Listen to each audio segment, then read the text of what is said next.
Welcome to this episode of CynSpeaks.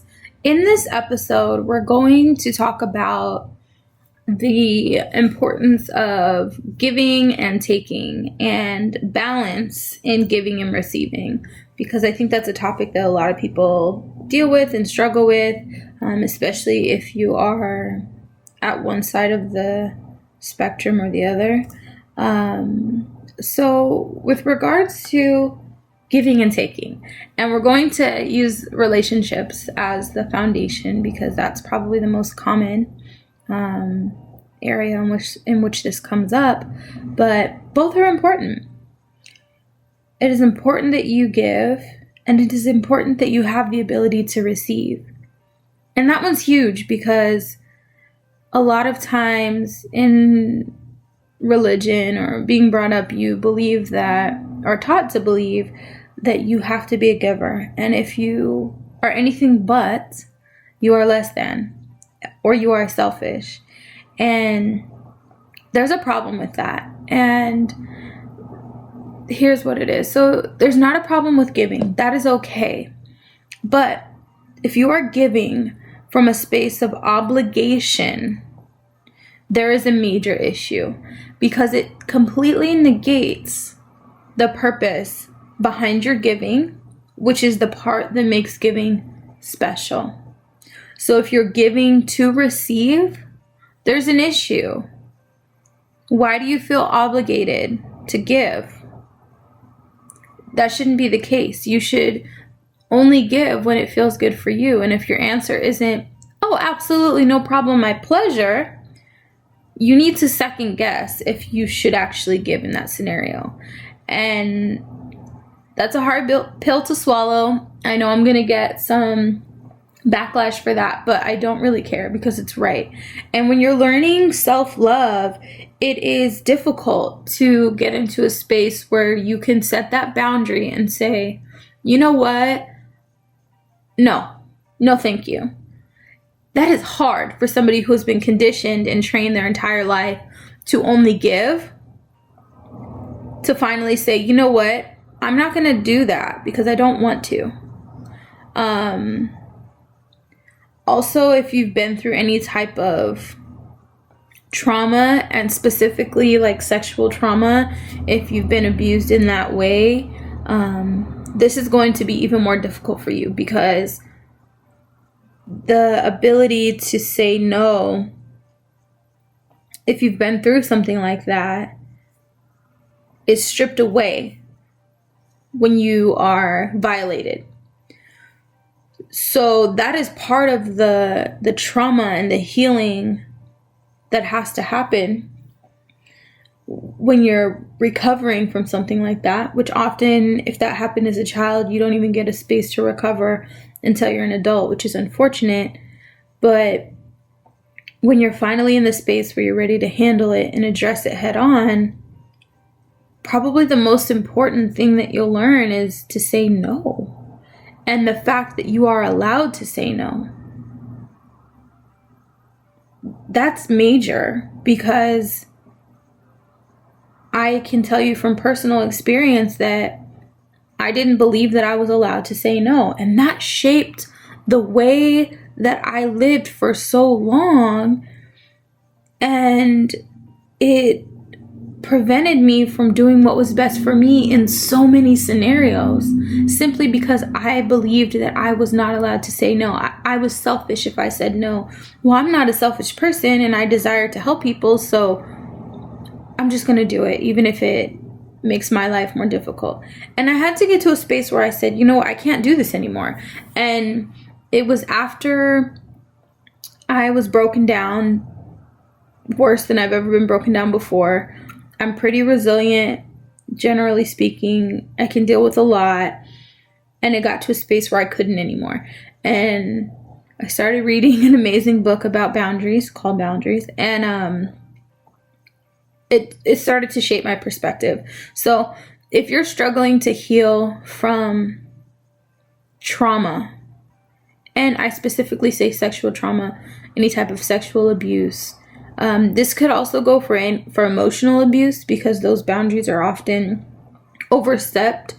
Anywhere where a boundary was overstepped and you felt like or believed that you weren't allowed to say no, I'm here to tell you that you need to say no. If it doesn't feel right in your soul, that is your soul telling you something. That is your soul telling you that this is not right for you. And you are not serving you if you do not listen to that. And if you're an adult, you're the only one who can actually like affect that. Kids shouldn't be listening to this episode anyway, but it's so important that you really look within and really pay attention to you and if you're serving you. Because if you can't cut off your giving and if you can't say no, you also are not in a space to receive. Now let me break that down for you a little bit. If you cannot say there is a limit to what I will give, at what point do the tables turn and you move into a space where you can then receive? If you are not limiting your giving, you are not in a space where you are comfortable receiving. I can guarantee you that. If you give unconditionally without saying no, I promise you're not receiving. And you may receive a little bit, but you're also probably not making sure that you're okay. The takers are not going to like it. The people that have been set up and placed in your life and the people that you have allowed in your life for a long time will not like you saying no. They just won't. You'll deal with some backlash from them. You'll deal with, I'm sure, some attitudes, especially if you're still in an abusive relationship. I'm not telling you to implement anything. I'm just saying be more mindful. Because your ability to say no will also teach people how to treat you by letting them know the limits of what you're willing to tolerate.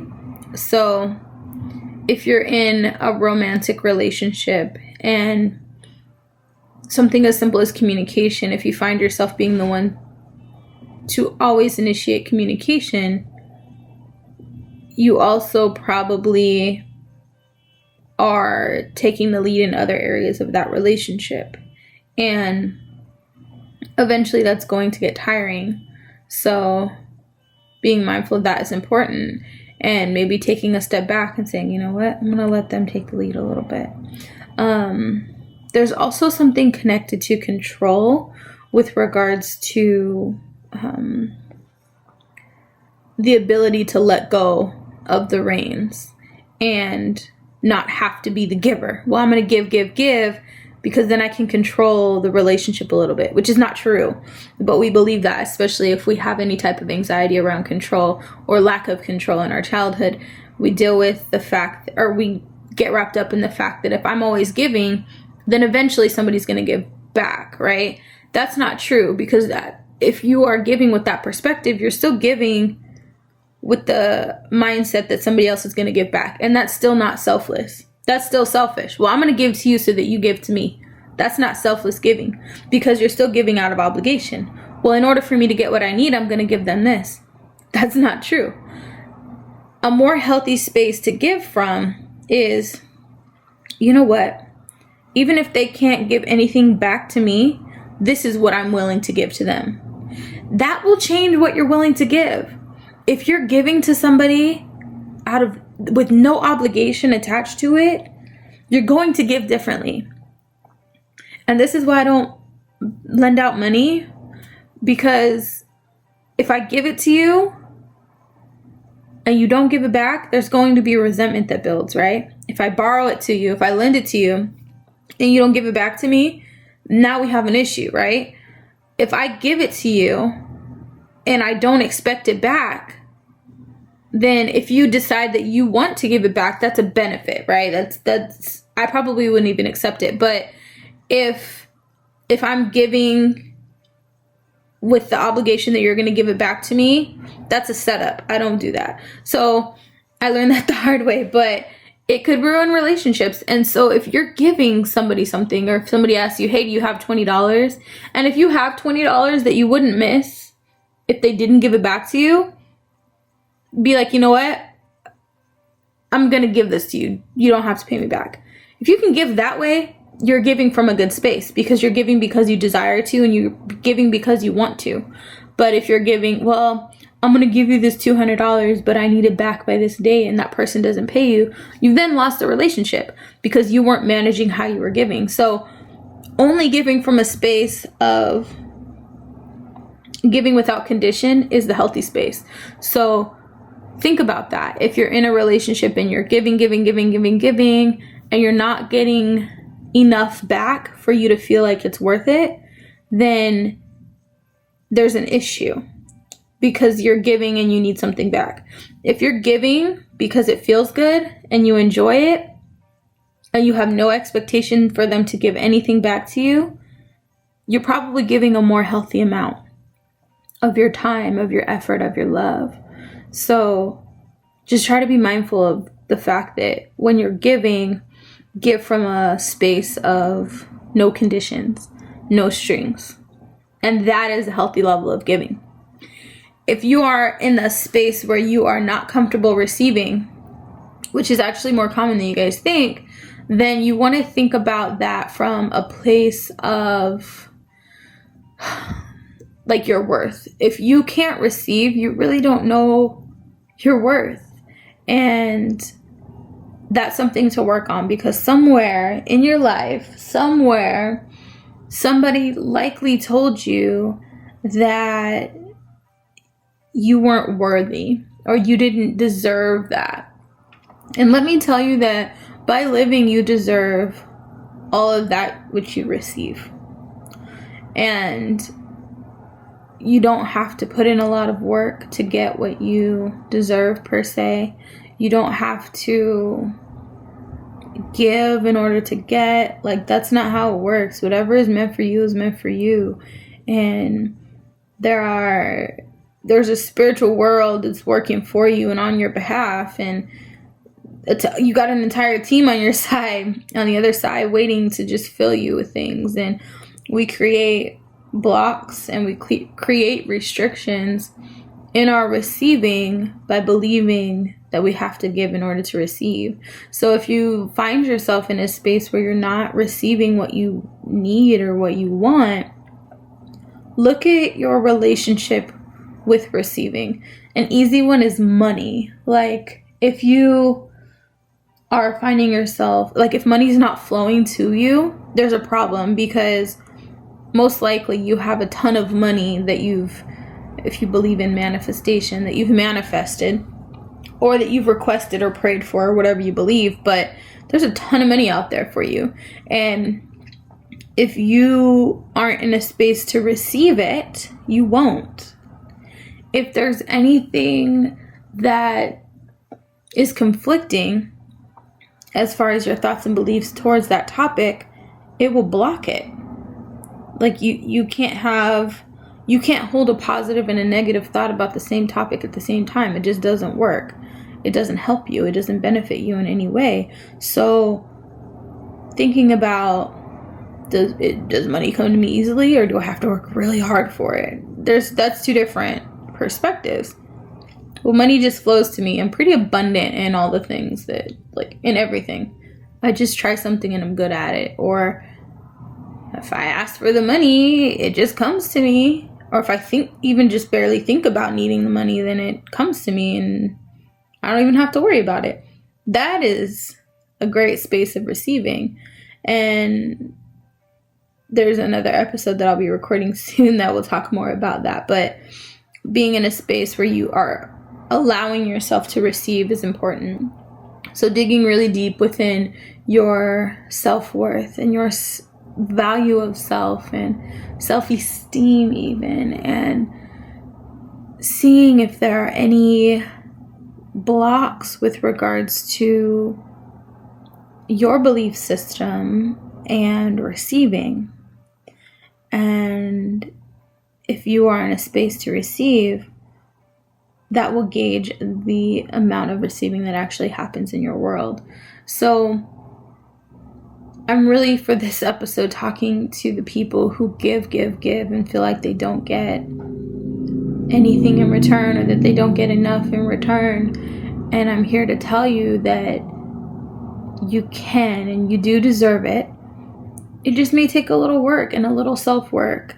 And in order to have the energy and the capacity to do that work, you may have to remove yourself from toxic situations, and just make sure that you're doing that in the right way and in a safe way. But just make sure that whenever you're thinking about the things that you don't have, you look at the things that you do have and try to see if you've blocked any of the things that you could have had by your thinking and your belief system.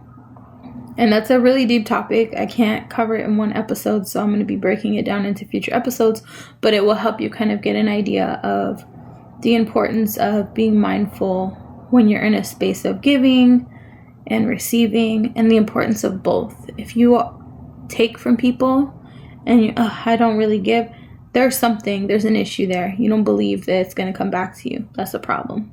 If you give to people and you can't receive, there's a problem, because you don't believe that you're worthy, or something else. It could be something else, but you should be able to give and receive. Both are so important. As you guys know, add me on Instagram. You guys know the rest. I'm not going to keep repeating it, but add me on Instagram. That's so important. That's where I put all my updates. If I put a new episode out, I put previews there. You can tag your friends so they can start following the podcast, and you guys can have discussions about the episodes, things that you agree with, things that you disagree with, and comment on the corresponding Instagram post, and that way I can dialogue with you about it. But I know most of you guys are already following me anyway, but do that. Anything that I have going on, I'll post on my page or my story, so you'll have updates with regards to me and all the things that I'm working on, and hopefully it inspires you to also work on some stuff. Anytime you're listening to the podcast, take a pic and I will share it. I will show love. I'm so thankful for you guys. But you guys know the rest. Until next time.